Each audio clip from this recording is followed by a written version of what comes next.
film. And it smells really good. This really works. I need to buy one. Abangan nyo kami sa pagsugod namin sa inyong barangay kasama ang Lactum 3+.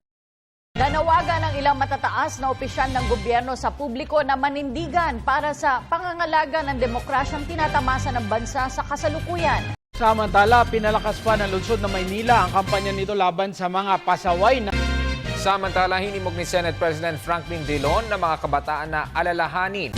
Samantala, naglaan na ang DSWD ng 8.7 million. This agreement between the Philippine government and the MILF takes another step. Samantala, nasa 7 drug pushers naman ang sumuko kahapon kay Davao City. Pinagutos na ni Pangulong Aquino kina Acting AP Chief of Staff, Lieutenant General Glorioso Miranda. Unfavorable weather conditions again disrupted salvage work on the grounded U.S. Navy minesweeper.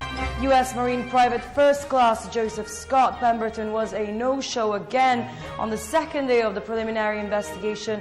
Samantala, ipagpapatuloy ni PNP Chief General Ronald De La Rosa ang pagsasagawa ng random drug test sa lahat ng mga pulis. Oh Lord, our life have been influenced by so many factors, so many events, so many people.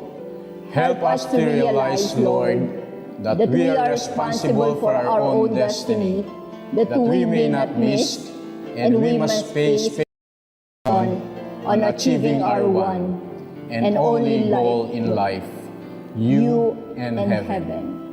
If we miss it, we miss everything.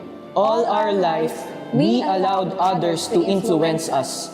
In all of this, we were not totally free. We want now to declare our independence. We want to exercise our right to choose you, but we need your grace to do it. We need your mercy for it. Oh Lord, you did it. You finished your suffering on the cross. Faithful in life, faithful in death. Taking the sins of the world upon your sinless shoulders.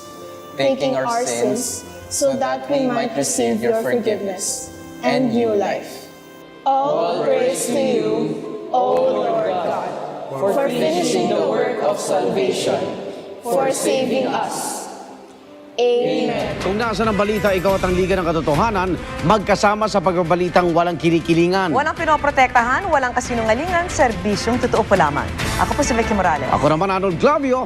Susunod ang Reporter's Notebook. Tampok ang issue ng Black Coral Smuggling. Hanggang bukas, sama-sama tayong magiging saksi.